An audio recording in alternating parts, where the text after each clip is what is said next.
Good morning, good afternoon, good evening, wherever you may be. I am your humble host, Mr. David Null, also known as Hawkeye Two Feathers. Hello, Breaking Dawn. Good to see you as always. Cosmic hugs all around. I greet all of you with the love and the honor and the respect that you deserve from the infinite creator. And as I always say, accept and receive the infinite wisdom, the healing from the source that's always there. I'm a little bit of I'm late with this particular video. I said 6:30 and it's 6:40, and I had to had to do an old man pee break kind of thing, and it took me a couple minutes, and I realized that actually I was scared to go on with this particular subject because it's a touchy one. You know, when you talk about self confidence, and I just used confidence in the title of this because it was too long and I dropped the self part. But we understand that, self confidence and ego, being narcissistic, being full of oneself, that is a big problem in the world. It's been a big problem in the world for a long time. I mean, just go back thousands and thousands of years. Somebody's always got to be the king or the queen. Somebody's always got to be the bishop. Somebody's always got to be in control. So, some people's ego is much bigger than other people's. And some people's self confidence either exists or doesn't exist. So it was my lack of self confidence was the reason I stalled starting this particular podcast YouTube video, which is interesting because I was like, kind of chuckling and sneezing and hacking and coming up with last minute excuses to not do this video when it's been on my mind now for several days. And um, I'm sort of getting some cosmic kicks, if you will, to have this conversation. So here we go. Let's start this off. All right. Let me take a deep breath, a sip of coffee, and give me half a second. But to Bob, the AI, greetings, brother, and thank you always for allowing my podcast and these YouTube videos to go through. Hello, Michelle. Hi, everybody. Greetings and blessings. Now, I feel fairly qualified to discuss this bit about self confidence because I lacked it most of my life. And then when I did achieve it, I was like, now what do I do with it? And I realized that there for a while, ego tried to stick in its ugly head. And I bring this up because as a puppeteer and a storyteller, you have to have enough confidence to be able to perform in front of anybody, children or adults or whoever. And I've performed in front of literally thousands of people in my career. Um, there's no sense in listing it, but to the point though, in my history, yeah, I have done puppet shows and storytelling in front of huge crowds for openings of the park and the Turtle Park in Albany, Georgia, years ago, as just one example. And I'm not going to go into my list of all the places that I've been. But with that said, though, I realized that in being a self promoter of my skills as a puppeteer and as a storyteller, you have to have enough ego in you to be able to sell yourself. And there is a fine, tricky line in that you know what you know, and you can project that without being egotistical. But at the same point, you have to sell yourself. You're a self promoter. So you have to go in and you go, hi, my name is David Null. I've got, 25 years of puppeteering. I've got all this history. So I have to say who I am. I have to state my business. I'm a puppeteer and a storyteller. You have children and adults. You need entertainment for your whatever the event may be, or possibly in the future. Here's my card, call me, etc. And over the years, at one time I was making a decent living as a puppeteer, and then the economy crashed and everything turned to shit. But anyway, um, but with that, I had to learn a fine line of being very confident of my abilities as a puppeteer and a storyteller in this particular instance. But I had to make sure that I kept my ego out of it. And that's a tricky SOB to do. Let me tell you. I mean, there were times when I had to almost cross the line. And earlier on in my career, I did cross the line because I was trying to prove that I was good enough to be involved in their event, whatever that event may be. And I've done openings, for all different kinds of shows. I performed at powwows, in Tennessee and all over Georgia and some in Florida. And so, I've been around with doing what I do. But at the beginning, you had to push your ego because without it, then I would have never been able to do the first puppet show in public. I had to prove it. So I had to be egotistical enough to say, well, I'm good enough. Now, I've never been a pompous person. And that's one thing I learned years ago in theater. And if you start being pompous because someone, applauds your performance, and you let it go to your head, then that's like, eh. So I learned long time ago, and I've been in over 65 different productions, and I've directed 6 or 7 different shows. I forget it. Maybe it's 9 shows. It's way up there. I've set lights and so forth, and I have to be able to go into somewhere if I wish to work in a theater and say, this is my resume. This is who I am.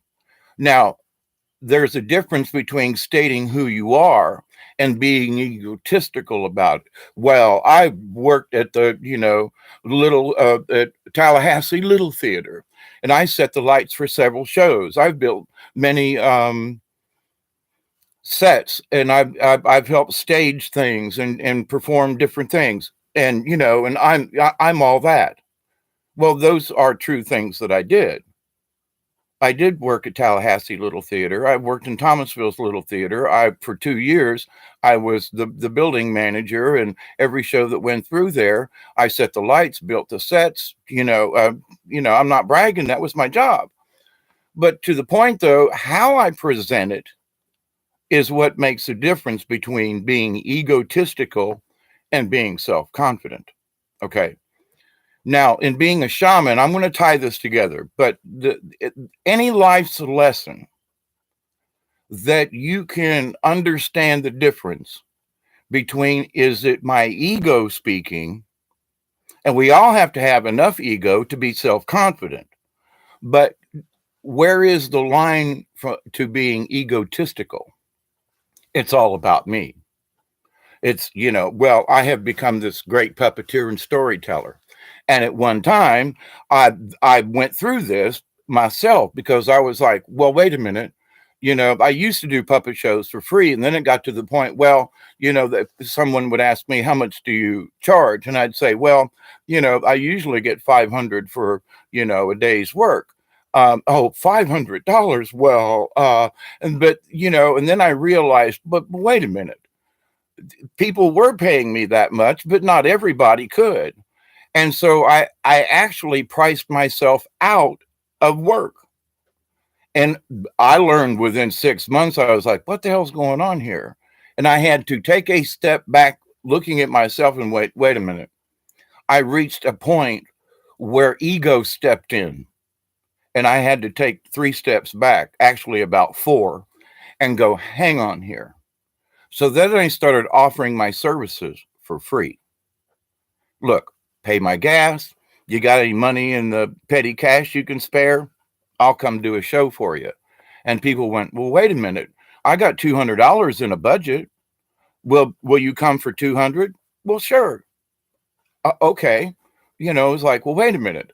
So then when I opened myself up and said, this isn't about how much money I used to make in the business and how much people used to have in their budgets for things like me. I used to go into a public school and stay all day, and they'd pay me $800.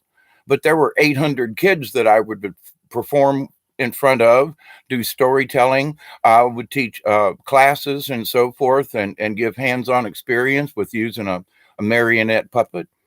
And so it's, my services were at one time valued and people paid me that. However, when things changed, I realized I had to make a quick change where people were often offering me $500 to $800 a day for my services. I couldn't get $80 a day. And so my ego said, well, I'm not going to do it. And my self-confidence said, Hawkeye, that's just plumb stupid. You used to do puppets for free back before you got an ego. And now you saying, well, I don't know if it's worth it to me. Wait a minute. My promise to myself was the puppets, the puppetry and everything was for the children and for people to stimulate creativity, to stimulate, give folks something to laugh at in a crappy world.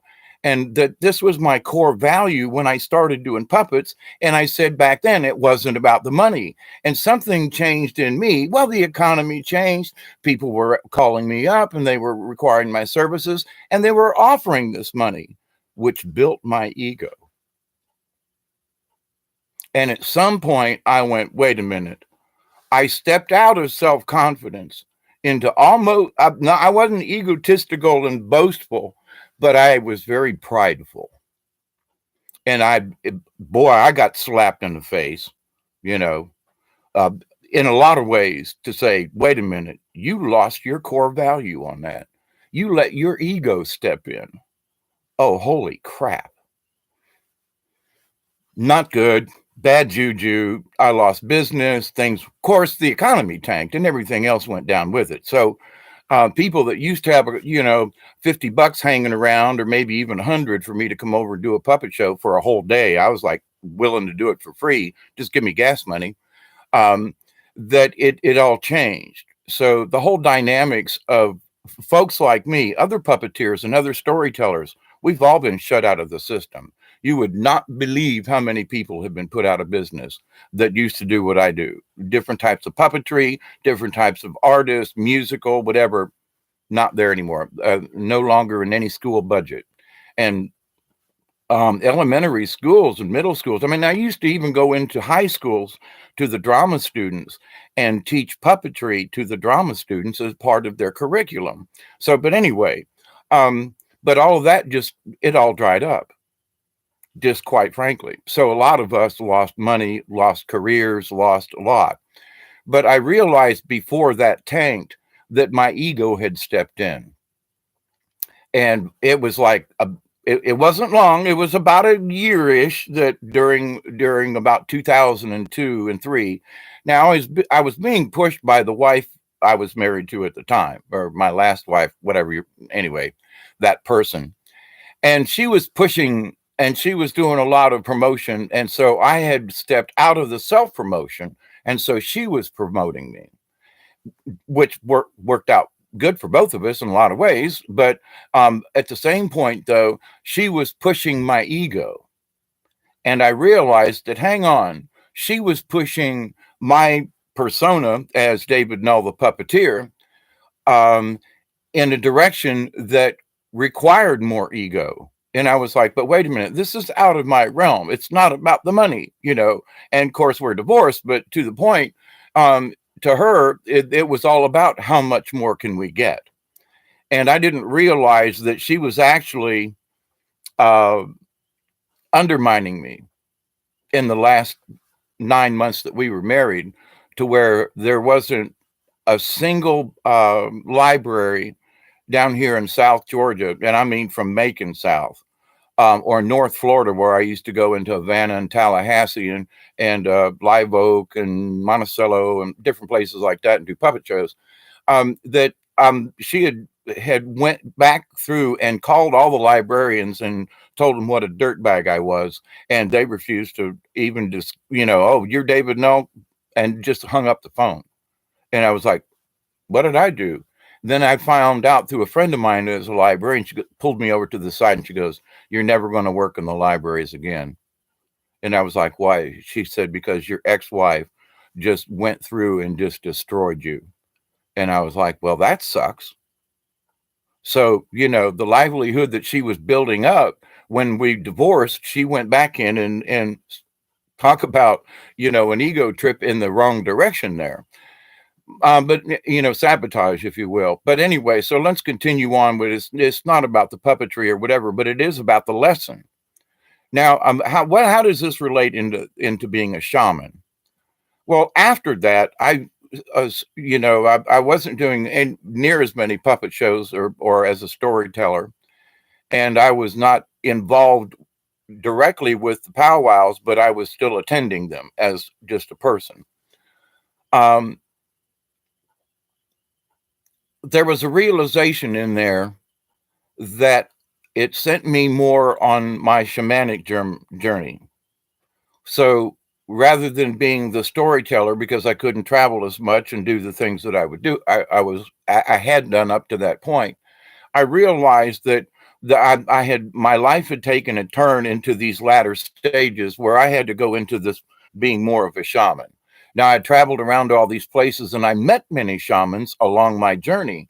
So my journey as a puppeteer for the 25 years was very instrumental in who I became, who I am now. And of all the thousands of people that I've met, I mean, there would be 2 or 3 thousand people at one event, and most of them would have seen one of my puppet shows during a day. I'm not bragging, it's just fact. Now, see, some people might say, well, Dave, here you are blowing your own horn about being a puppeteer and a storyteller.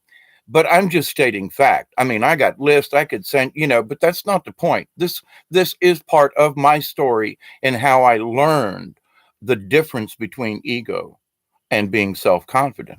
Now, with that said, doing this video took a lot of strength for me to do because I have to discuss my personal battle with ego and self-confidence. To what point do I come and make a video and say, all right, now without being narcissistic and full of myself, now I'm 66. Okay. And for the last 55 years, I've had this Mother Mary message and this thing that I'm supposed to be doing, which is what I'm doing now. And so, for many, many, many years, I had no self-confidence in that this was going to come to pass. And for me to have the self-confidence without ego to come on and do a live stream video and say, okay, these are things that I know. Well, how the F do you know, Hawkeye? And what makes you so dadgum good that you can speak on this subject to begin with? Who gives you the creds? Who made me king to be able to speak these things? Who made me the grand wizard, if you will, or whatever?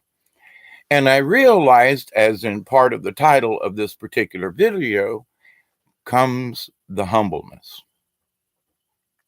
Oh, the humbleness. Oh, the humbleness. And what I learned from the ego trip and the self-confidence about the puppets came the humbleness. You must humble yourself before yourself. You have to humble yourself to your insides. And I realized here in this last day or so, there is something really, really dark that I did in a previous life. And I've known some of these things for quite a few years, and I have done ceremony to ask the earth and the spirits and creator and the universe to forgive me for my past deeds, and that I am here now to try to make things better. And so I have many motivations for doing these videos. One of them is to make amends for being such a, I don't know, I see murder where I had actually murdered people. Now, here's the thing though. What I have kind of in the back of my head was it was a war of angels, if you will. That at certain times I was on the good side, but a time or two over my many lifetimes, as I've been told, is that I kind of worked for the other side. I became a chicken shit, if you will. I don't know how else to put it, but a chicken shit, you know, and that couldn't stand up, didn't have enough self pride self-confidence to go, you know what? Even if you kill me, I'm not going to give up this secret kind of thing, rather than, oh, no, no, don't torture me. Here, they're under the bridge, whatever, and give up the secret. And then a lot of other bad, nasty things happen.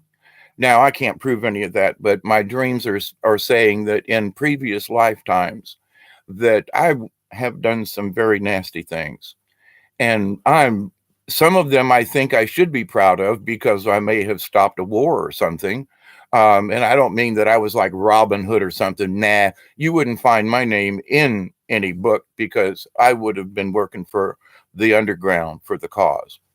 But anyway, with that said, so where do we stand now? So the humbleness that came in, that I had to be able to say, well, wait a minute. Now, Mother Mary, I've talked about my Mother Mary messages, and I bring this up in that when I was having my conversations before I started YouTube videos, I was like, Mother Mary, you want me to talk about what? But you have enough information within you, David, within your heart, Hawkeye, to share what you know. But Mother Mary, I'm not qualified.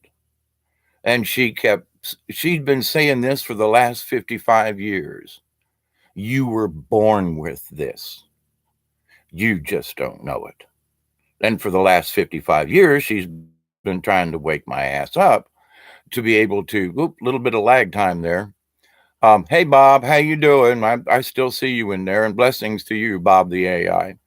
But anyway, so I had to have enough self-confidence to listen to my higher self and to creator, to the angels, to my personal visions, and say, wait a minute, is this ego that's prompting me to do these videos?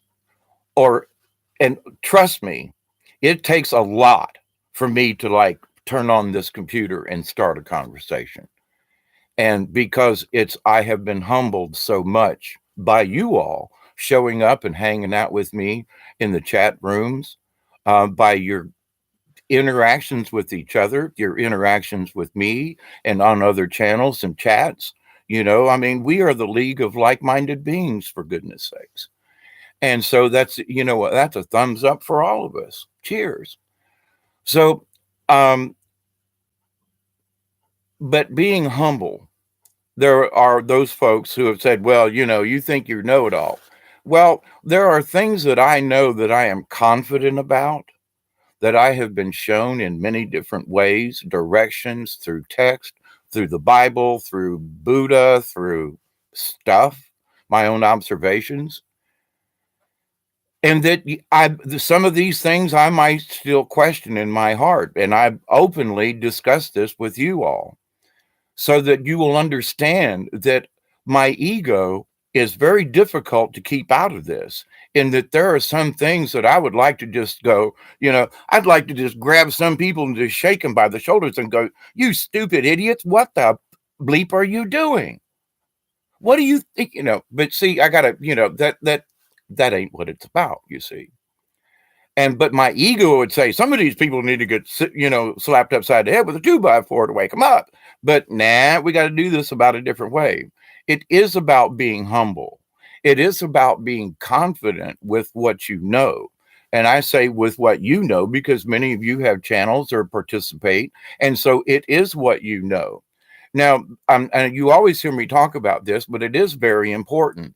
The thing that makes me self-confident with the things that I know and the things that I'm like, I share with you all as openly as I possibly can, is that it resonates within me. It fits.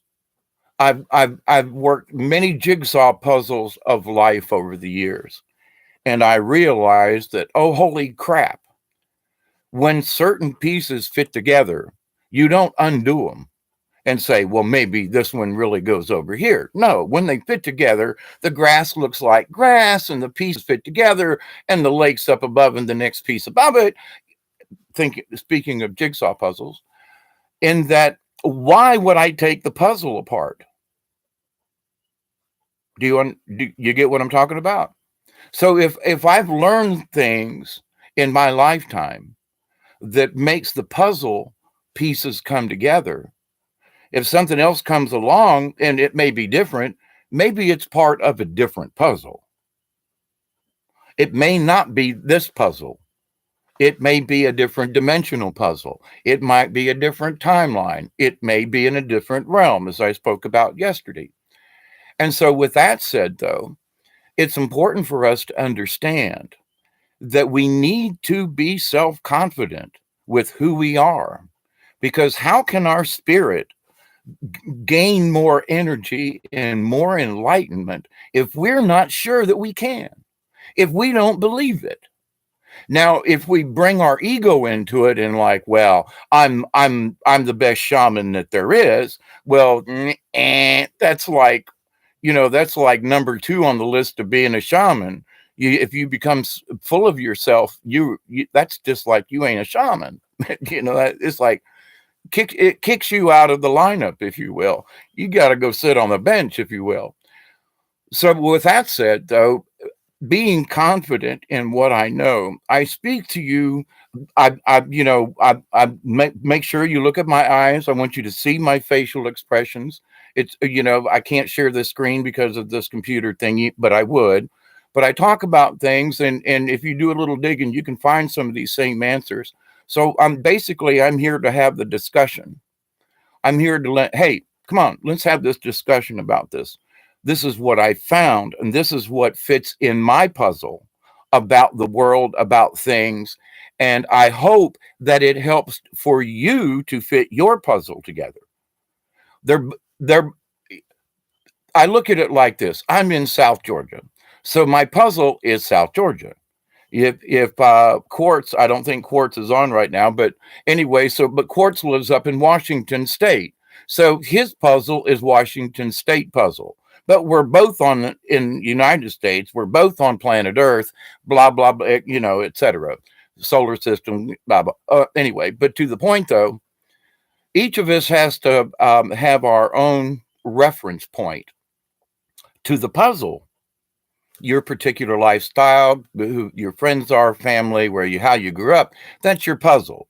And so you're trying to put it together so that you reach, basically, we all want the same thing, which is to have a higher energy, and so that we can transcend and make the journey into these other realms with knowledge and understanding. So rather than, not knowing what the hell to do when we get to the other side, we're already preset. We've already gained and drawn the knowledge from the universe where we're going back to. And that, oh my gosh, to be awakened with these, with these energies that are coming through us, and all the atoms that are passing through our body and stimulating the,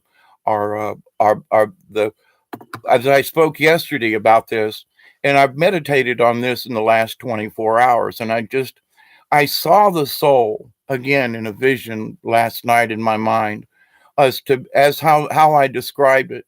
And like tiny little golden little thingies buzzing around, but it was part of a whole. But it wasn't, and it was shimmering and shining and rotating and, absolutely beautiful. And it was that, light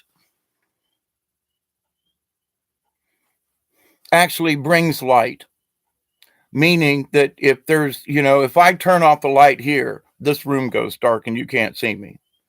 So light, when I turn it on, lights up the room, but it also brings light with it. This is new to me. This is like a current download right now. So I'm hearing this for the first time myself. But in that, when we think of light as being both a particle and a wave, and you go into the physics and the science of this, you understand that and we are absorbing the light, if you will. If we absorb it in the correct ways with the correct frequency, then the light within us will shine more brighter. Cause and effect.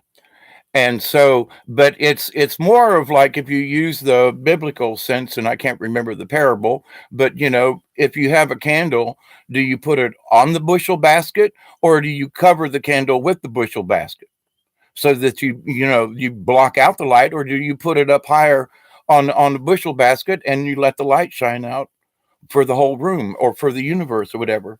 So for every one of us that stimulates these little golden beads of wonderment, which is our cosmic energy and part of the source.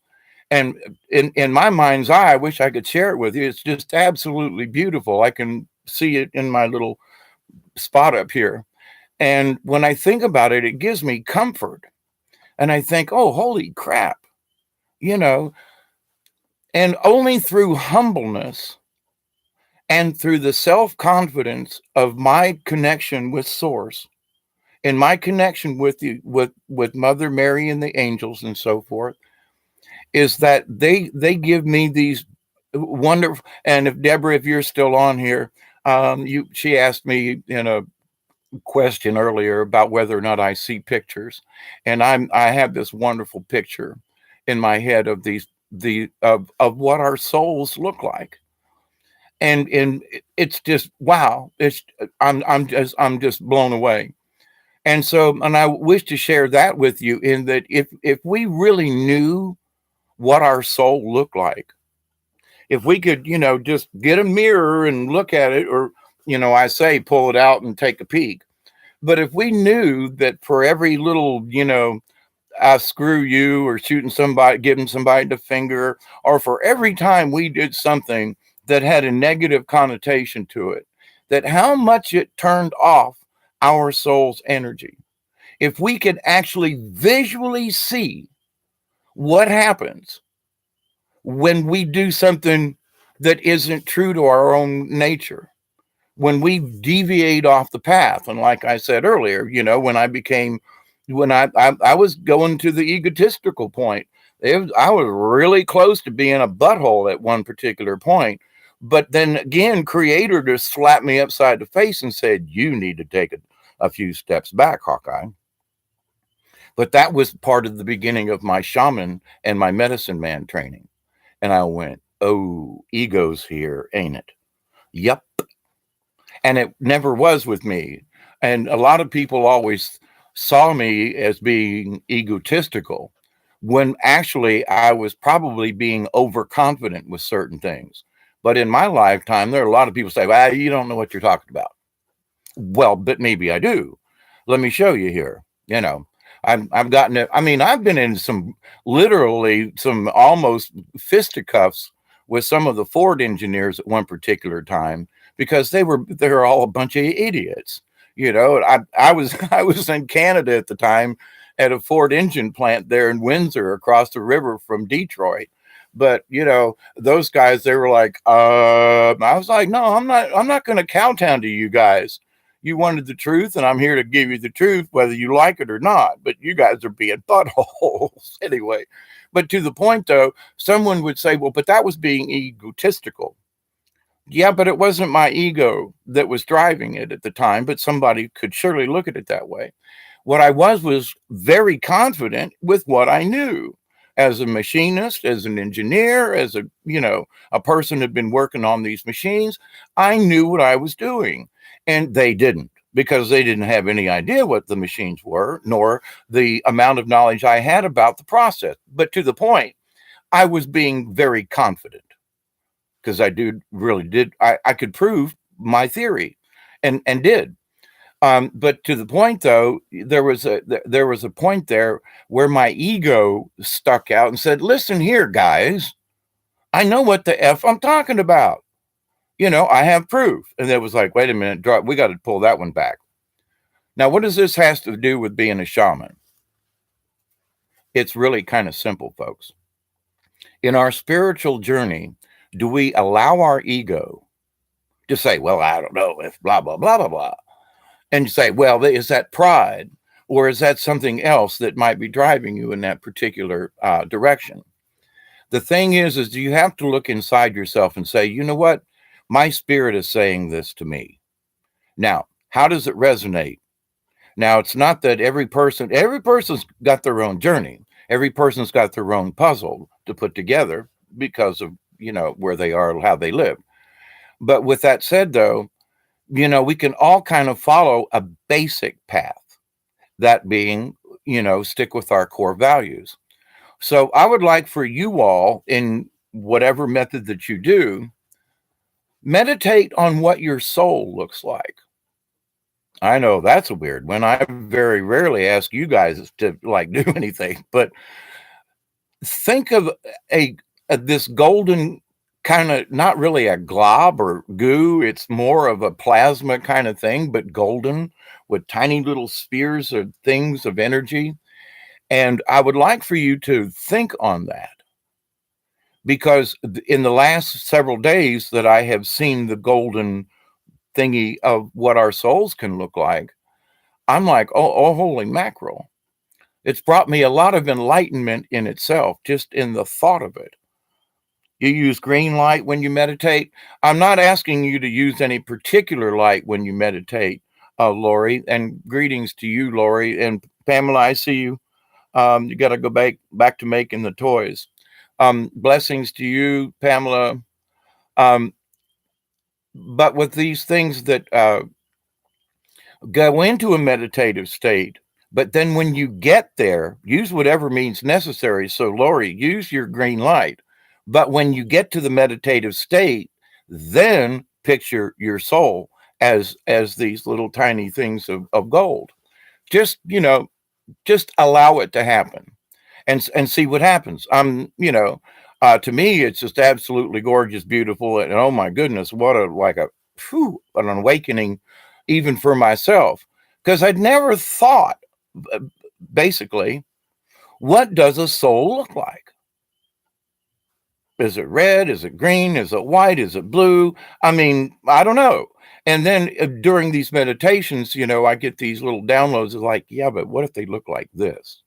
Wow, what a cool little MPEG movie of this of what they showed me is what the soul can look like or does look like or whatever. But anyway, so just wanted to pass that on to you, and just for your own benefit, see what happens. I'm just curiosity wise, not trying to sell you nothing, but man, if your experience has been anything like mine the last couple of days, whoa, that's been just coolness. The other side of it is that with that understanding and the meditation of what the soul looks like, when you get to the meditative state using candles or music or whatever way you get there, Lori, the green light, um, that you allow yourself to just see it. Yours might be a different color. So, but understand that allow yourself to see the gold, but also allow yourself to see it shimmering, and allow yourself also to see it grow. So focus on whatever comes up and just allow it, and say, yeah, I'm going to focus on allowing whatever it is to get bigger. Can I make the light bulb brighter? See what happens. I got the first time I looked at it, I was like, what? You want me to do what with this? Oh, and what I got was a shimmer. It was just a quick, like, bloop, like, what? It's like the lights flickering or something. And I realized, oh, wait a minute. I just did that. So my video yesterday about, I talked about the soul and particles coming off and residues and things and all that. But that's really important, because we have the residue of the universe within us, as well as the universe has the residual of each one of us in it. Let me say that again. Okay, let me just go back over that, because that's sort of a new one for me. But it isn't. And as a shaman, you understand that I am a part of the universe, and the universe is a part of me.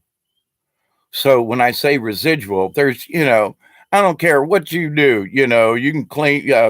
Anyway, I was thinking of, when I used to cook with meat a lot, there was always a little bit of grease on something, it's like, God almighty, how many times I had to wipe this up? There's still a little bit of greasiness left on the surface. Anyway, mainly chicken. But with that said, though, we all leave a residue in the universe.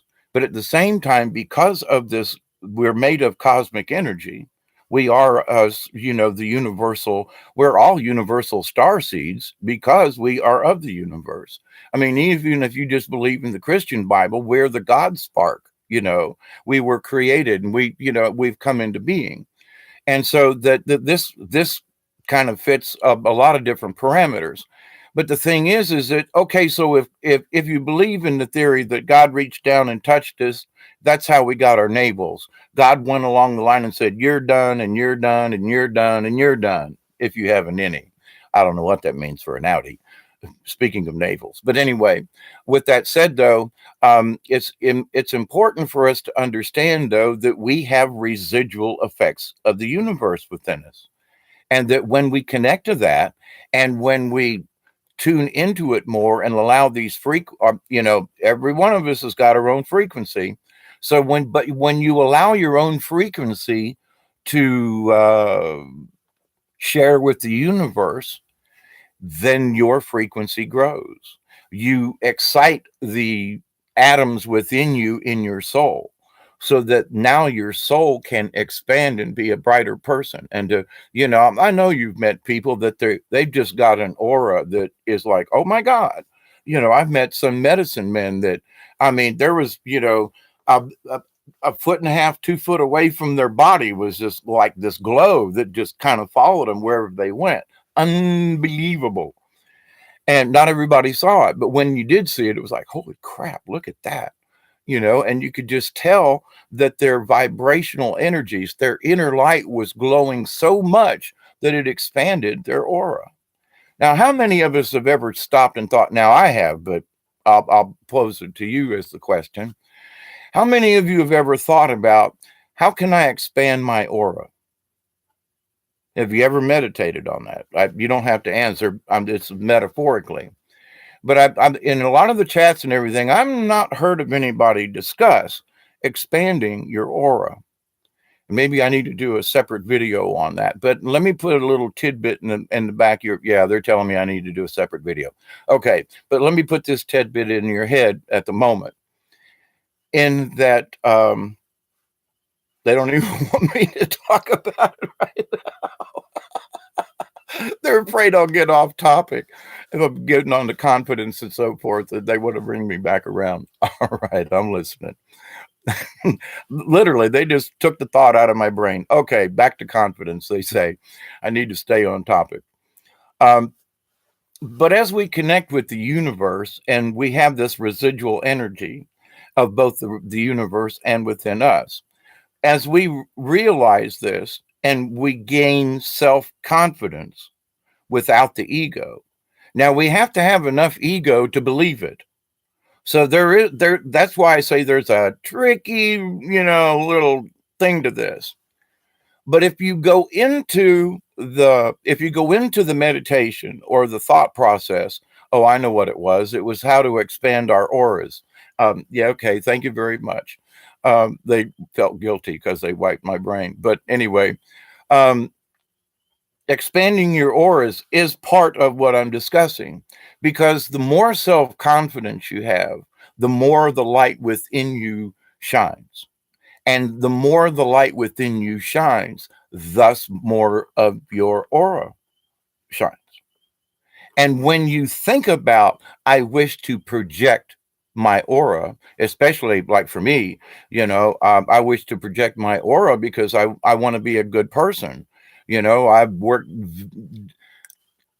lots of years trying to get whatever trash out of my system, including, um, uh, karmic things that happened in the past. That's why I think I'm having such deep memory rooting, if you will. The universe is showing some of my past long time ago that I was involved in some nasty things. And so as much as I would like my soul to be as clean as possible, I was involved in some really nasty stuff a long time ago that put spots on me that I wish to eradicate, get rid of, deal with, or something, in order for me to move on to this next plane. But they have to show me such long ago past histories in order for me to understand why I need to continue working as a shaman. why I personally need to keep digging and going even deeper, even though I thought I'd like hit the bottom of the grave, if you will. And they're saying, not quite. I still have some more soul journeys to do. We all do, but to the point. That's for us to understand. Now, but in my current status as a shaman or Hawkeye or what a person, I just wish to do good. So I just continuously focus on that. So by I wish to do good, I wish to continue to be compassionate, continue to be a loving individual, and to expand this as much as possible. So with that thought and with that intention, I can feel the energy kind of expanding around me, if you will, and moving outwards. And I use this medium to say, hey, I wish to share this love with you all, and let's have this conversation. So now, if you wish to expand your soul, if you wish to increase your frequency, because frequency is light, I'm bringing up the beginning of this conversation where I was talking about light being a frequency or a wave. They're both, depending on the state. Now, with that point, though, when you understand that there are literally cosmic molecules and particles that is at our command, each one of us has command of these little things when we realize that they're there for us to use. So my discussion, they're telling me why. I said, take a look at what your soul looks like. And they're saying, look for tiny little gold spheres in this kind of thingy and just see what happens. But whatever color it may come up to be, can you make it brighter? Is there any way that you can, make one of those little dots just flicker for an instant brighter than the rest of them? Just because when you realize that you can and that you have this power, that's part of the fourth dimension. That's part of our transition. This is part of the shaman's training because how can a shaman disappear and then reappear someplace else? You have to understand that you can control your atoms. You can control your soul. You have control of all of these molecules and all of these atoms. Can we walk through a wall? I'm still working on that one.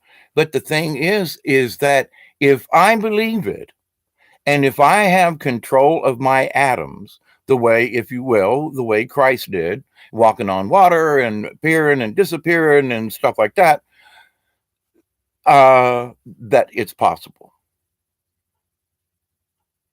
It's very possible because of what the Christ knew, that he actually didn't die, but he went into a stasis.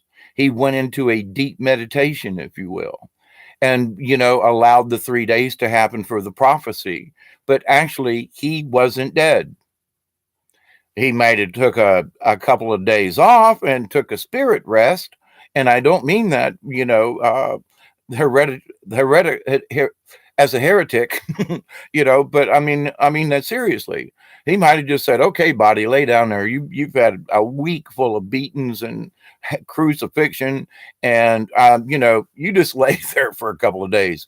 My spirit's going to go back up and take a deep breath, so that he could come back down and be resurrected. Now you say, well, I don't know, that's kind of impossible. But is it?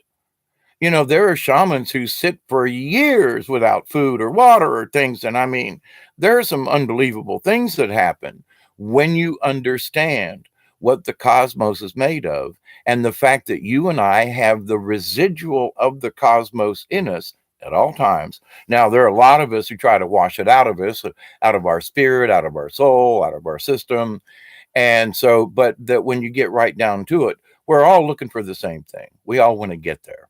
We all want to get to this higher state of being.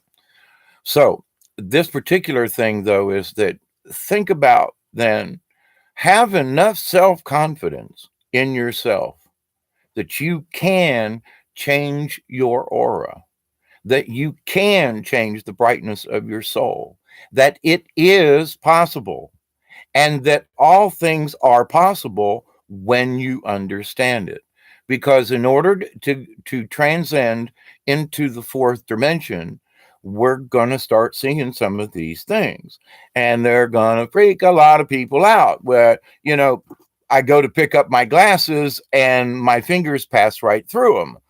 That's a very good possibility because it's going to be a dimensional thing. So what I might see the glasses in the early fourth, but they might not physically, I might be a higher frequency that I can't actually touch them. Now that's a really odd kind of like, how in the hell are we going to cope with that? So people who thinks you're going to be raptured and all that, and you're just going to end up in the deep end of the pool off of the high dive, we need to wade into this. You need to take some of these things into consideration. And as a shaman in training, I'm still training, y'all. As a shaman in training, I see these things and understand them, how it all fits together on a cosmic level. I've understood it before, but without some of these pictures that I'm getting right now, and I'm having this conversation with you. So I'm learning and expanding myself right now at this moment, having this conversation with you. So, but I've understood it in a lot of other ways in the past, and now I see it like in a digital picture, which is like really groovy. But with that said, it just helps me to understand what I've already kind of sort of known for many years in my heart as being my core value. Now, there are some things that I've kind of let go lax in that I've I do things kind of subconsciously. If I meditate, I can go into meditation just by closing well, actually I'm kind of sort of in a meditation right now as I'm speaking with you because I'm connected with somebody up there. Yeah, I hear you guys. Yeah, I think it's two or three of them drinking a beer and having fun at the bar. But anyway, no, they're not. That was just a joke. I'm sorry. They know I'm kidding. And there are many angels, by the way, that have a really good sense of humor, and there are some ET beings, good ET beings that have a good sense of humor as well. So just wanted to kind of throw that out to you. But if you're lacking in self confidence, you can seek it. They're telling me this. You can seek it looking out, hanging out with me on other channels. But the thing is that once you reach a certain point, you're going to have to take the journey in. And for as many years as I thought, man, I thought I dug up all the dirt that I could on myself. And Creator has just recently said, sorry, Hawkeye, but now we worked on this life. Now we're going to work on the last few. Oh, crap. Okay, soul, serious soul work, not just this time. But anyway, so it's like, but I couldn't understand what my soul, working out the karma in my soul from way back when, until I cleared this soul being, until I got in there and really dug around and like, I don't know. I don't know if there may be something still buried that I'm not aware of. And that it's like, well, bring it up. I'll deal with it, and because I'm at that point now, I don't care what you bring up now. I've already discussed it. So bring it on, and unless it's something I've really buried somehow deep, it's like, never mind. But anyway, um, yeah, they're reminding me of a few things. I know about them, but there ain't nothing I could do about them. And discussing it just wouldn't make any sense. But to the point, though, you have to have enough confidence. Believe it 101 point, 100.1%. You always hear me say it. If you don't believe in yourself, who else can you believe in? Of course, take the journey. Y'all are hanging out with me. Hello, Melanie. You hang out in other chats. You're always seeking, you're reading, you're meditating. And the thing is that you've got to stick what's close to your heart. If Lori says she needs a green light to meditate, great. Me personally, a green light doesn't do it, but that's not the point. Use what works for you to get yourself to these other states. Find whatever means necessary. And there are people who still use the Bible, and I'm not knocking the Bible. I'm just saying that they're words, use the words and not who the God is. Allow yourself to understand that you have God particles within you. Every single one of us does. Every one of us has angel in it. Yeah, okay. But just think about it from a molecular standpoint. We're made up of molecules and atoms, and every 7 years, the body reinvents itself. Every single cell in the body over a 7 year period is gone. And, that means my hair will start falling out soon, or start falling out more, I guess. Anyway, but to the point, though, well, there goes some right there. But to the point, though, things are always changing and things are always evolving.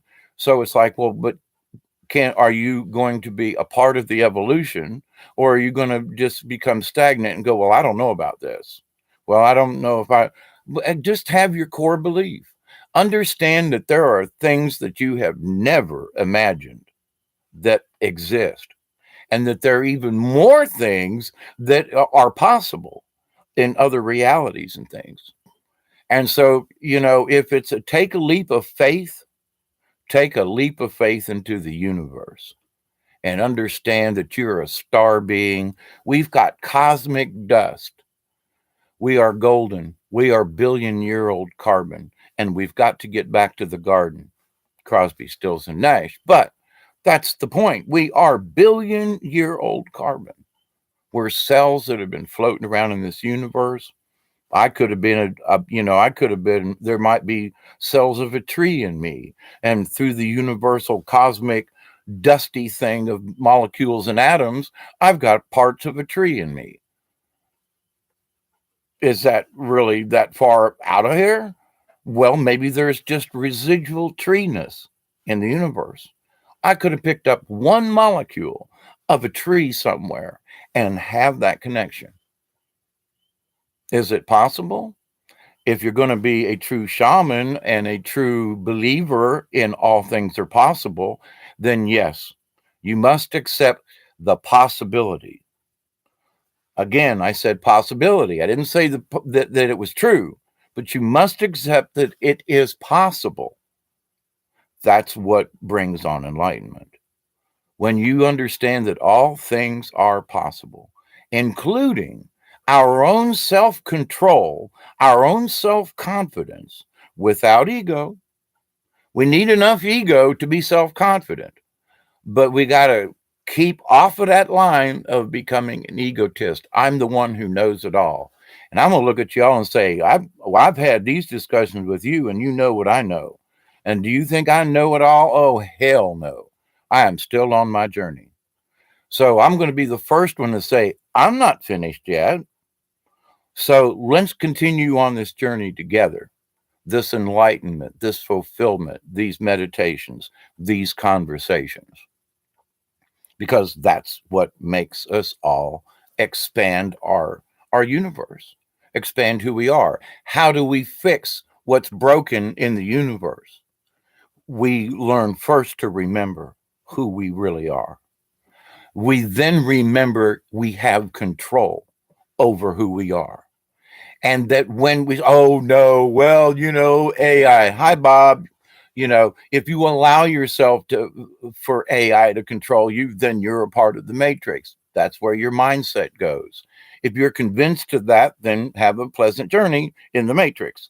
I choose differently. And other people, we have a million different choices.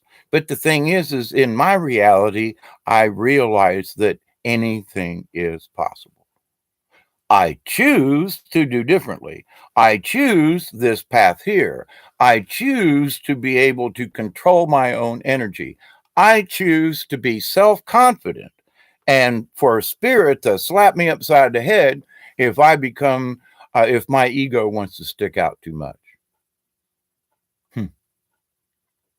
And I have to do this video because of ego, because I have to be able to show you and tell you I am humbled by every single one of you. And I mean that from my soul's heart and from my heart's soul.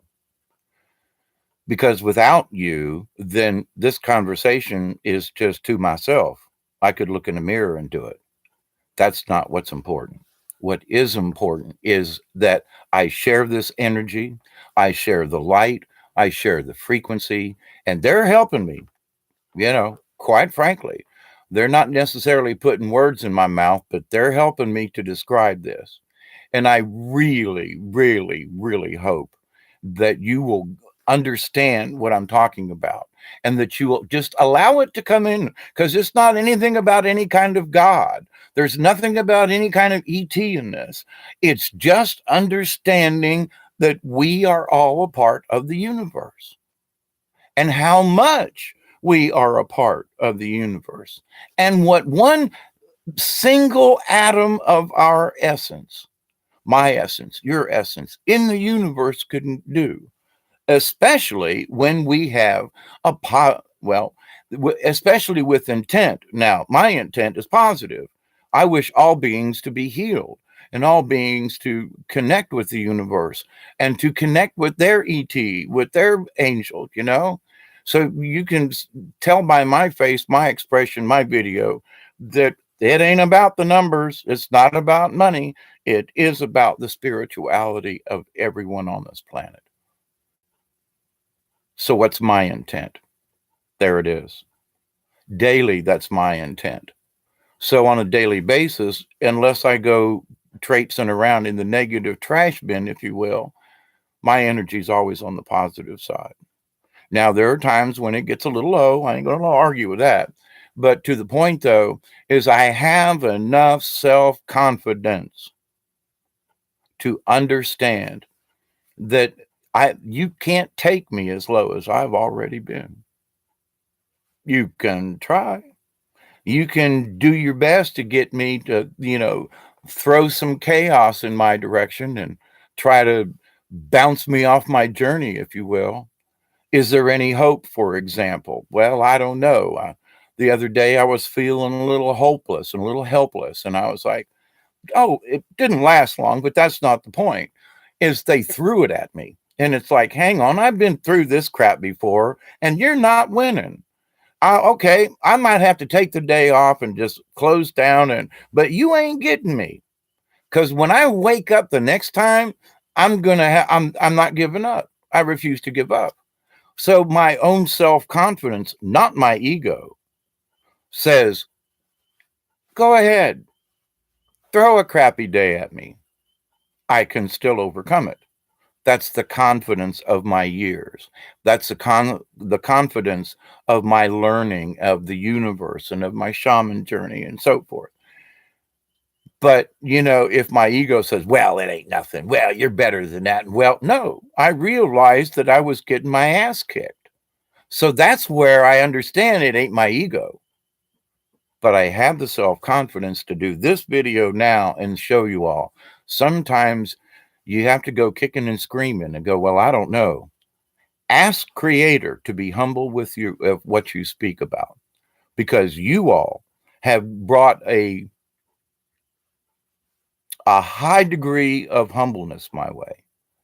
Not in what you say or do, but it is about what you say or do. It's the fact that you participate. And that brings a humbleness to me I never thought I would experience.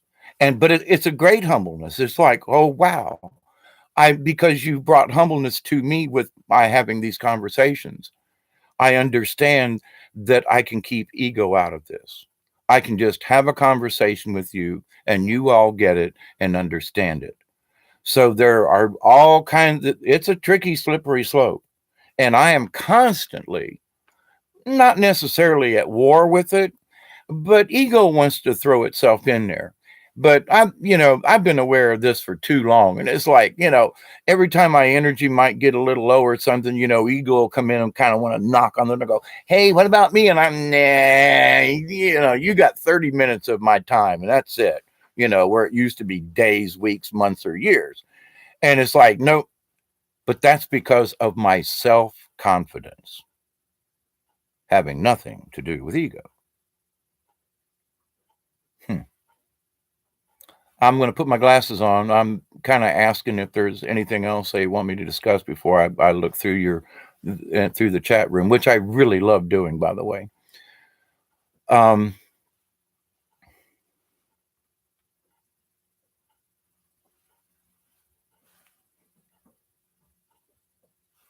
yeah, we are fine cosmic dust in the universe, and because we are made up of the universe, I mean, we just are. The things that we consume, what we drink, and so forth, it all becomes a part of us, and it is a part of the universe in itself. So if you understand this, it's sort of like, the recycling symbol you see, on stuff, the arrows going around in a circle. It's sort of that energy is being recycled, So I've had some, baked beans this afternoon for a little break, lunch, brunch thing, supper. I don't know what it's called. It's food. But to the point, when I sit and I eat, and I don't, it's just me. So I heat up a can of something or make a couple of eggs or whatever it is. But here's something I learned, years ago, decades ago. Uh, I, this is a crappy subject. Literally, when you think about how much you eat every day and then how much gets put out of the body at the end of the day, how much of that actually is doing us any good? Now, as a shaman in training, I was taught a long time ago that one cookie per day, could keep you alive if you understood that it could. Now, I spoke about the 3 days I spent on the river. I didn't have any food. I had two little Debbie cakes and less than a half a gallon of any kind of liquid, and it was 102 degrees in the shade those 3 days. Horrible time in August it was. But anyway, with that said, I should have been dehydrated. Not starving per se, but I didn't come off the river hungry. And I should have been. 3 days with only two little Debbie cakes. One was a fudge round and the other was one of them coconut bar kind of things. Anyway, but to the point though, that's all I had as far as food intake. And I realized that while I was on the river, I also didn't go to the bathroom. I know that, I mean, as far as, have to stoop over kind of deal. Which when I got off the river, I was like, well, I know this is being too much information, but it's not. Spirit told me that I had enough in me already to last the 3 days, that I didn't really need to eat anything more. What? But to the point though, when in my journey, I've just always loved the pioneer spirit, Davy Crockett, Daniel Boone. I've been down many trails that Davy Crockett, Daniel Boone were on, and so forth. But anyway, with that said though, I realized that these guys didn't have 3-course meals. They had maybe a cup of beans and a little bit of, biscuit hardtack or something like that. And these guys literally went over a mountain and back again in the same day, carrying pack animals and stuff, walking and trucking. What? How come these guys, they had one canteen of water, and there are people that nowadays, oh my God, if they didn't have 4 gallons of water for the trip, they wouldn't have made it. The point to this is that there are things in the universe that when we believe them, we can survive. Why do some people starve to death while other people make it? Because they believe differently. Their belief is there's a different makeup. And it's usually because I'm going to make it on what little I have. And so we need to understand this, that when you understand it from a molecular level, there are folks called breatharians who believe that they can literally live off of the energy of breathing. And in the universe, if you truly understand it and can work it, it's true. Because in every breath we take, there's enough energy to keep us alive. But do you believe it? Now, I'm not suggesting you just quit eating. That's not my point. But if you allow yourself, like for me, one decent meal a day and a couple of cookies or something for a snack, that I realize that I actually have everything I need. And I take supplements and vitamins and I eat different herbs and things. But to the point though, I don't have to sit down and have a 3-course meal. I don't need 3 meals a day. And it has nothing to do with what kind of work I'm doing. I just understand it in a different way. So if we take what we know about ourselves, if we can understand it on a molecular level, there's all kinds of possibilities, and they will show themselves to you if you will allow them. So let me go back up through the yep, Lori. I see you. I will definitely try this day, but I was assuming that you were thinking about doing the golden little pebbly thing for the soul. Anyway, Amazing Grace had to check out. Oh, Lori, I see. You don't use a green light. It's what you see when you meditate. Oh, I'm sorry. I didn't read the next line. Sorry about that, Lori. Some people do use green light, and green light does have a value, especially if you use green tourmaline, by the way. Very interesting kind of meditation, if you know. Sorry about that, Lori. I didn't read the other line, okay? I didn't have my glasses on. Lori says, many people who live through ego tend to judge everything and everyone. That is not what I see in you, brother. Your energy is kind, caring, and abundantly beautiful. Thank you, Lori. Can I hire you for my publicist? I'm kidding. But with that said, though, thank you very much. And with this, how do I find out? Here's a good one. And Lori, I should have read this earlier, but to kind of wrap some other things up with this, how do you find out whether or not you're being humble? By how other people see you. How did I know whether or not I was a good puppeteer and a storyteller? By how my audience reacted to what I was doing. If it was a lousy story and kids got up and were walking away, then that I had to do something to the story. If I was losing my audiences, whatever it was, and so I have to react or modify whatever it is that I'm doing on the fly because I don't want to lose my audience. But to the point though, you learn your humbleness through the eyes of the people around you. Now, there are a lot of people for a lot of years that thought I was trying to be egotistical when actually I was just trying to say, hey, I have worth too. And it seemed to them as being ego driven, where it was over self confidence on my part, trying to get some of these people who didn't understand that I'd had 30 years experience in little theater and set building and so forth. So, I was overconfident some of the times. And then I realized, wait a minute, there's another way around this too, but not a topic for this discussion. Um, so thank you, Lori, very much for that. Thank you, Pamela. She's had to sign out. Um,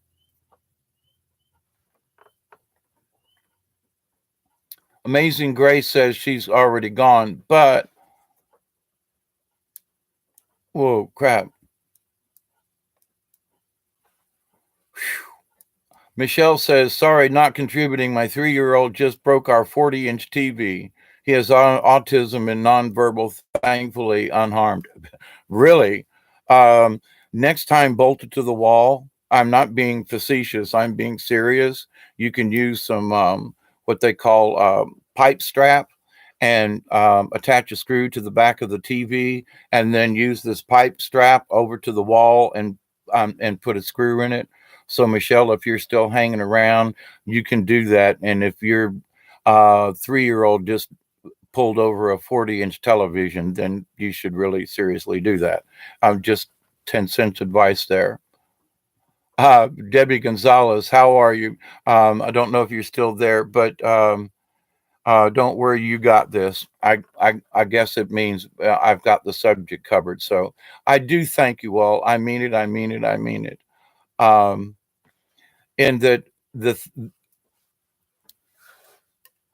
and I can't look at somebody else and go, well, you're being a little egotistical. Depends on what you're doing. I've met some other puppeteers and some of the storytellers who they were so egotistical. Well, I did a story at such and such and such and such, and how they carried themselves was prideful and was beyond being humble. And I always went up with, "Hi, how are you? Here's my card. My name is David Noam. I have 20 years experience as a puppeteer and a storyteller. And if you would like more information, here's a little resume." And leave it at that. And then if they want to continue the conversation, "Oh, well, you do marionette puppets." "Well, yes, I do. I make my own. I show people how to use recycled materials." And so, but I would use enough ego to go, here's the icebreaker. But then I would always drop. It took me a while to learn this, but I always drop back into humbleness. "Yes, ma'am.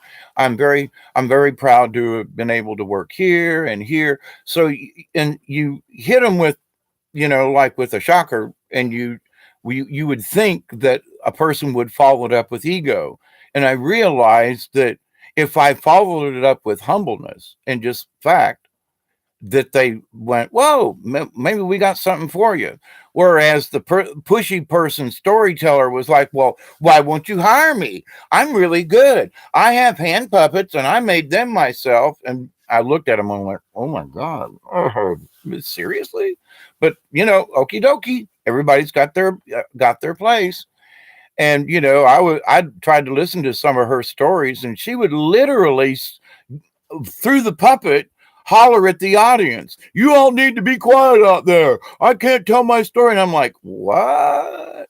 I mean, it was really nasty, and I never had to do that as a puppeteer or storyteller.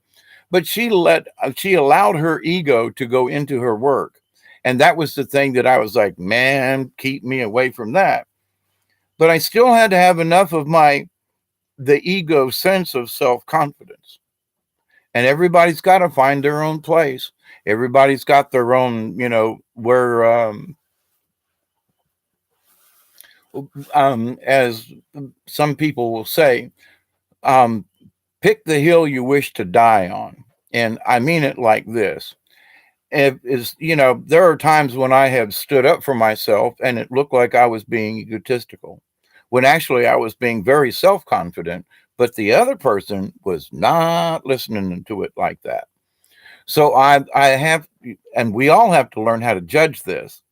You may say something in front of one person, say the exact same thing in front of another person, and it just turn them off. There are things. I was on Milky Way Weekly's chat last night, and Quartz Quantum and I both were like, sometimes you say things that trigger people, and it's not that you do it to like tick them off, but sometimes it ticks them off, and it's like, but that was not my intention. My intention is to tell the truth as much as I know it and have seen it, etc. But if it triggers you in some way, especially negatively, then my apologies ahead of time. Now, I do know that there are topics and subjects that's going to trigger certain people into certain reactions, and well, we just can't help that. They have to learn how to, take a little bit of criticism in their own life. But they're the ones that have to do the criticizing. And what triggers some people is like, "Wait, I can't believe in this." My pride and my ego says, "Well, the church wouldn't lie to us about the Bible, or would they?" So they're so prideful and they're so ego driven, but my religion is the best one, like the Catholics say. And I'm like, no, all of them can be equally useful if they're done correctly. That's heresy. Well, maybe in your world, but not mine. I'm standing up for Christ, and you want to nail me to the cross because my belief is slightly different from yours. I want to believe more. Is that my ego, or is that this is what I know in my heart? This is my self confidence in what I have learned.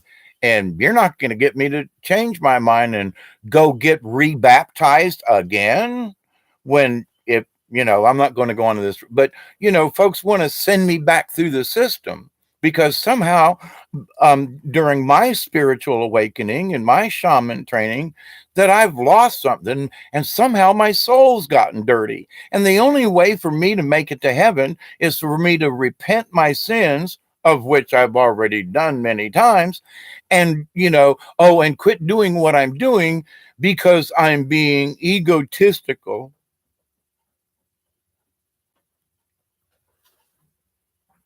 and a heretic. Can't Leave that out. Or is it my self confidence in my 66 years of life? And I say, I'm sorry, but that doesn't fit in my puzzle. My God is always with me. Creator, I am a part of Creator right this second. I'm sharing the energy of the universe right this second because I'm made up of these particles. Believe it in your hearts, my friends. Don't ever lose it. Regardless of how you may meditate or whatever you do, regardless of what happens. And if we get smote off of this planet tomorrow, don't worry about it. Have the confidence with you, yourself, and your own soul that regardless of what happens, we're not going to die. We're just going to transcend into another dimension. So I always say a prayer to keep my ego in in check. And that any time that it seems or sounds like I'm being egotistical, that spirit slapped me enough to drag me back and go, okay, let's rephrase this. I want to make sure that you all understand that this is not ego driven. Trust me, I didn't want to have this conversation, not at all. I was like begging and screaming, I don't want to have this conversation, but it's necessary. It is absolutely necessary. And if you are lacking in self confidence, I will give you this little tip here at the end of an hour and 20 minutes. Can't believe I chatted on this for so long and didn't really repeat myself too many times um, without notes, you know. But with that said, though, to build up your own self confidence, have faith in who you are right now. If people say you're crazy because you talk to plants and or whatever, and that you believe in fairies and ghosts or whatever, if you believe in ETs, it doesn't matter what you believe in. If in your heart you think it's true, and as long as it follows the number one rule, which is do no harm to any being. So as long as your belief isn't harming anything, it is your belief. Now, if your belief has a tendency to want to harm somebody, well, that's when the ego and other things kick in. But start with who you are, regardless of where you are on the road. If we're all on the red road, we're all on the path to this transcendency. So doesn't matter. Find a spot, stake your claim, and say, I'm going to stay on the road, regardless of where I am on it. I'm on the road and you ain't getting me off of it. That would be the belief that people were martyred for. It's like, well, are you going to believe this or are you going to believe that? I'm sorry, you know, I could lie to you and probably make it convincing because I'm a good actor, but that's not the point. If somebody said, you know, if if you don't denounce your true faith, which is my connection with spirit source, I'd say I'm sorry, but kill me because I'm just going to go on to the other realm and I don't have to put up with your nappy ass anymore. You know what I'm saying? So it's like so, but when you understand this higher level, that death really doesn't matter. I mean, you know, I don't want to die tomorrow or today or the next day, but you know, I want to hang out here a while. But that's not the point. You know, when we have enough self confidence that it doesn't matter what happens to us because of our belief, within reason, mind you, and that we all have this choice. So keep choosing the light. Keep choosing to, you know, have your soul glimmer, shine. Think about expanding your auras, how you can do this, what time of meditation, but just think of the glow. It just gets brighter. And you don't have to turn yourself into a neon sign. That's not the point. But when you learn that you can expand your energies, and when you use it in the frame of lights or, you know, I use light because it's the easiest thing to, you know, get my head around. But so that if the light is getting brighter, even if it's just one speck, that's one speck that was dimmer milliseconds sooner. So for every time we sparkle a little more with our own souls, the more the universe sparkles. So every one of us that's sparkling right now, the more we sparkle, it it's traded with the universe. And when we have our connections with source, it goes there immediately and becomes part of the better universe. Man, I mean, in my own way, it's like, you know, what can I do for mankind? Well, I don't mean the hell with mankind, but what about the universe? My point, my place here on this planet is just a small part of the universe. So, I'm helping mankind because I wish to have everyone wake up and understand these higher thought patterns and so forth. But at the same time, I'm not going to I can't judge anyone. It's not my place to judge anyone if you don't believe what I believe. But I'm hoping, regardless, that you will find the light in your own way. Now, there are other people who would disagree with that in philosophy, and that, oh, well, Hawkeye, you're a heretic and you need to go back to Christianity. You need to be baptized again. Wow, I'd be backing up in my point of view, but that's my point of view. So it's not a contest, in my opinion. I'm going to get there the best way I know how, and I'm going to help as many people along the way as I can. And I know you all share the love. Every Melanie, Amazing Grace, um, all of y'all, um, you're sharing the love. Make your soul sparkle, glimmery, and all that kind of good stuff, because we're having an impact on the entire universe. It will matter whether we actually see it in this 3D world or not. Doesn't matter. What matters is we are affecting the universe. For every positive thought that we put out there, for every time that we make our soul shimmer and shine a little brighter, it goes into the universe. And as a shaman, as a spiritual healer, teacher, leader, I'm not really a leader. That's the wrong word. Teacher, we'll just leave it at that. Is that if you can believe that you can affect the universe, even if it's for a millisecond, it's worth it. Because I've had to go through this myself. I'm not worth it. I'm old. I'm crotchety. I live by myself. My house needs cleaned. And it's like, but there are higher things above cleaning your house at the moment, like having this discussion. Make your light shine, expand your thought, understand that it is possible, and then follow through. Keep up the good work, everybody. I mean, I'm seeing it, feeling it, and the universe is feeling it and seeing it. Just too busy.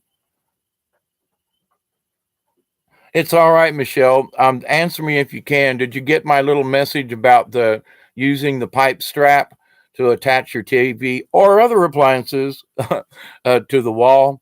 It's cheap, easy, and it doesn't require much. And oh, we had to do it where I worked. I used to work with autistic children, blind children, developmentally disabled, and so forth.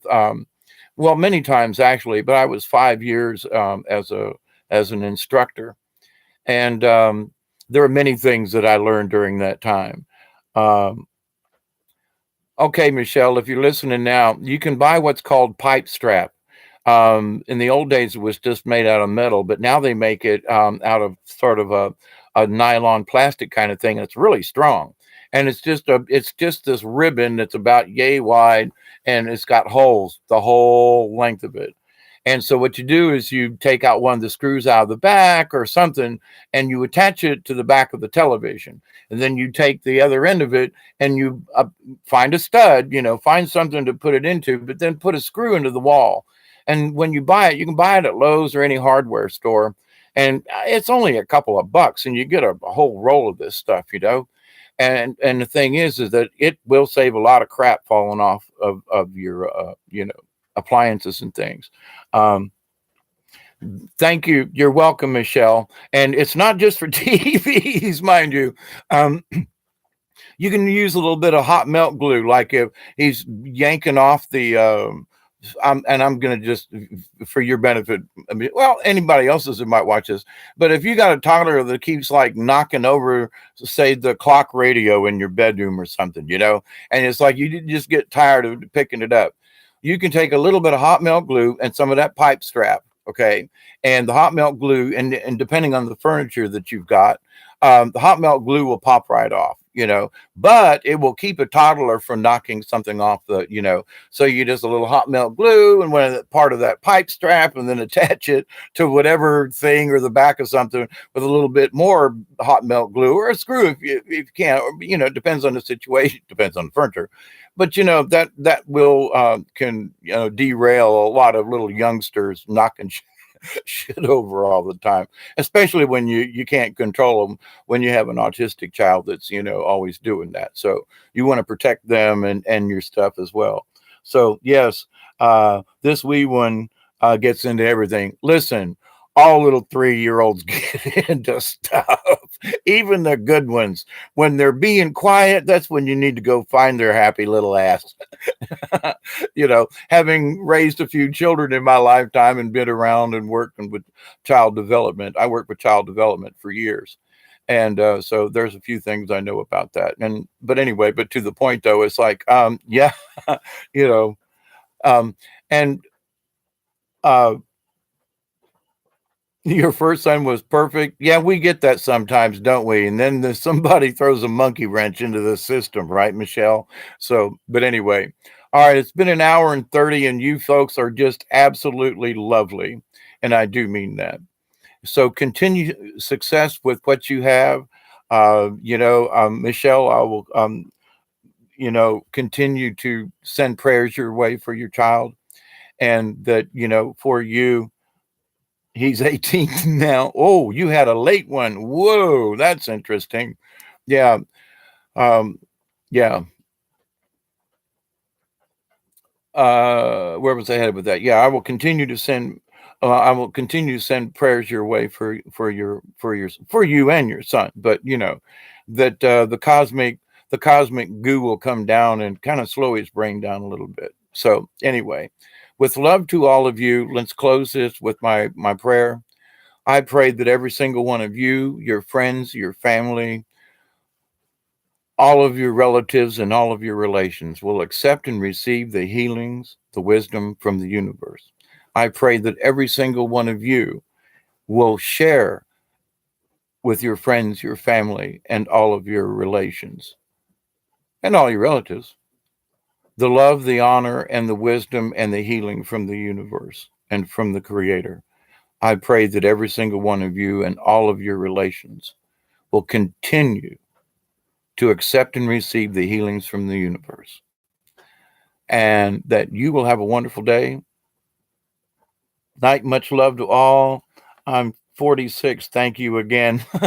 Well, I'm 66. Only got 20 on you, but what I meant later on in life, if you've got an 18-year-old, I understand it, having a younger child. My sister did that as well. She had a younger son that was like 10 years younger than the two oldest. But anyway, so that I was sort of going that you needed this. You're very welcome, Michelle, and to everyone here. So have a blessed Friday evening.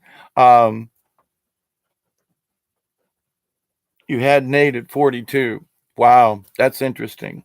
Uh, my sister wasn't quite that old, but she was in her late 30s. But to the point, though, yes, I understand. So anyway, I've got great grandchildren, for God's sakes. It's like, whoa, But anyway, I got a great granddaughter that I've never seen, but only pictures of, who should be about 3 years old, as a matter of fact, right about now. So anyway, just a little bit of tidbit there. So much love. Thank you, Michelle, Breaking Dawn, and everybody else. Until next time, from South Georgia, and we're getting rain this evening. So it's a rainy night in South Georgia. TTFN, ta-ta for now. Until next time, be safe, be sweet, and continue to be compassionate. Bye, y'all.